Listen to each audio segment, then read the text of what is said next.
So part 2 of the little videos, this is about the day of the tanning. So your skin prep will have been done. You'll have been prepping your skin and making sure it's all nice and hydrated and smooth because all the dead skin cells are going to be gone. It's all good. The day of your tanning. The day of your tanning is generally the day before your competition day. That is the best day to start your tanning process. So we tan for different federations. We use 2 different tans in general. So the day before your show, either way, you would need to see us. Maybe for a base coat, maybe for your 2 coats of tan. Either way, you need to make sure that the day before your show is kind of clear the whole day so that you can go to the area of your competition, get your tan done, and then go back to a hotel room and just relax, really. That's the main thing. You're in the area then, you've got no worries. So you will be sent an email a couple of weeks before your show with your appointment time and location. We'll either be tanning generally at a location really near to the venue or sometimes at the venue itself the day before if we can. So you need to ideally shower on the day of the tan about 4 or 5 hours before your tanning appointment, if preferable. So try not to do it like shower and then immediately come for your tan because your pores will be open. You know, it's not as good. Your skin needs to just be clean, clear, and kind of settled before your tan. So a few hours before your tanning appointment, you want to be having a shower with lukewarm water and a really gentle exfoliation, maybe with just the gloves, but very gentle at this point. Your skin prep will have been done, and using a pH balance shower gel, so something like Sanex Zero. Again, you can get that on the Compact website. So that just is the best one to use just before your tan is done. Make sure you shower for long enough after using any kind of gels so that the water just makes sure that everything, any residue of that's all clear.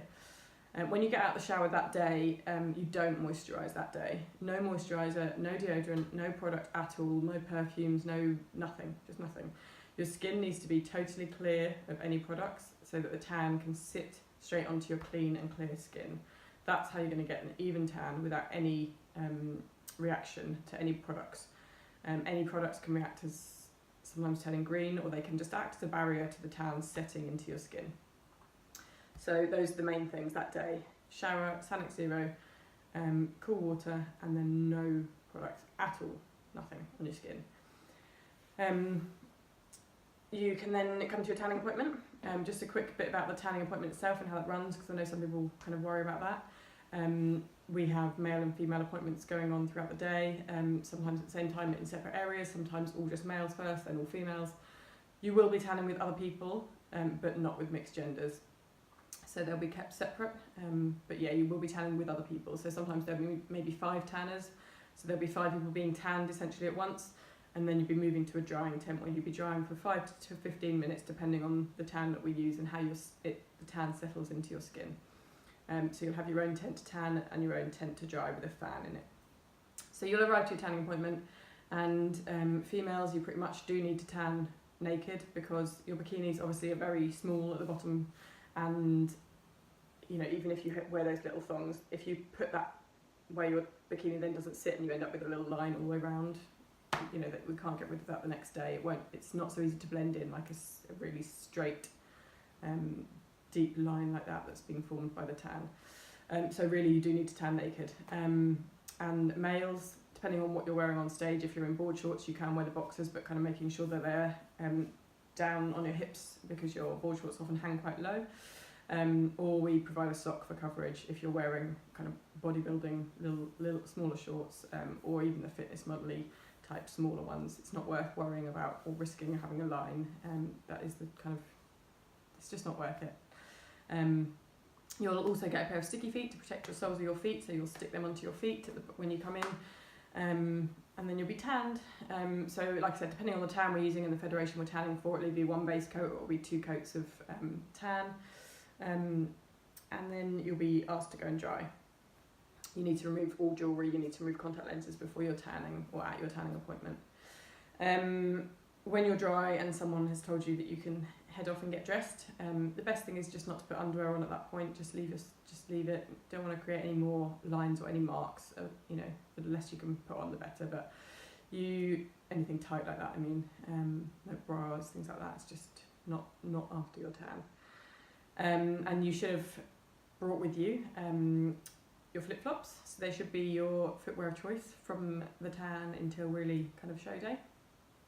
If you know you get really, really cold feet and you cannot deal with just wearing flip-flops and no socks, or if it's winter and you're getting your tan and it's going to be freezing, it's cold backstage or anything like that, some of those really big fluffy kind of bed sock type things that don't really have a hard stitching kind of around that would leave a line on your calf, just really fluffy and loose, those kind of bed socks, bring them with you if you need to. Clothing wise, everybody, it needs to be something long sleeved and long legged trousers, not shorts ideally. The less skin to skin contact you can have, the less likely you're going to get marks.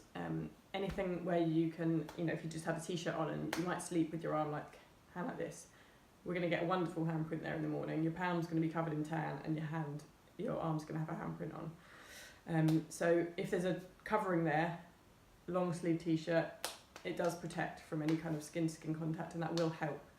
Some people sleep with socks on their hands to stop that as well. Stop you doing this in your sleep. Who knows? We've got handprints all over the place sometimes. We've seen them. We've seen it all. So yeah, long legs and long arms to sleep in. It needs to be as loose as possible. So you want to be getting something cotton or lightweight material. Nothing with like a fluff on the inside, because that can, even if it's washed through loads of times, it often is still fluffy on the inside and can stick to the tan. So cotton is best. Go to Primark, somewhere like that. Big drawstring instead of elastic waist. Pyjamas, long sleeve top. It's quite simple. Wash it through a couple of times so it's not brand new, and don't get red. Red material can react with the tan sometimes and turn it green.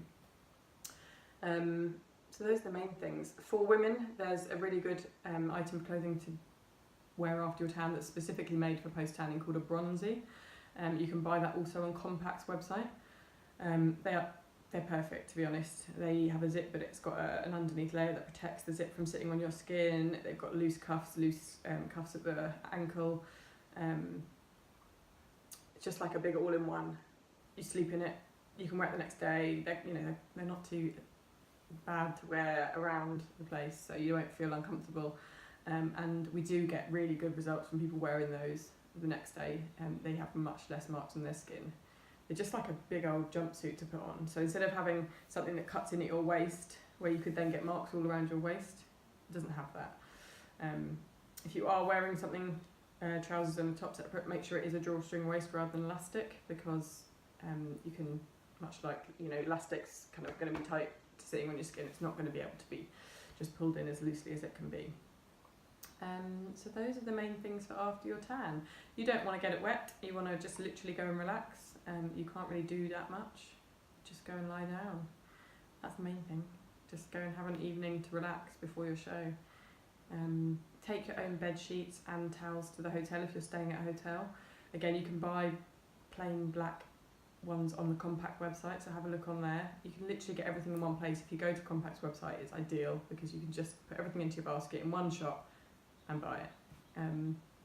So yeah, bed sheets. Even if you just get a duvet cover, essentially, and kind of sleep inside it, then it's kind of a sheet underneath you and a sheet on top, so without an actual duvet inside it, but just you inside it like a sleeping bag. That kind of thing's ideal because it's light and it's loose. It's not going to make you sweat, it's not too hot, but you've got something underneath you and something on top. Sleep in your clothing and wear your big loose clothing the next day as well. And towels, obviously, just so you don't ruin any of the hotel towels and possibly incur a charge. Hopefully you wouldn't. It does wash out of clothing and everything, but it's not worth the risk at a hotel generally. So those are the main things about your competition tanning day.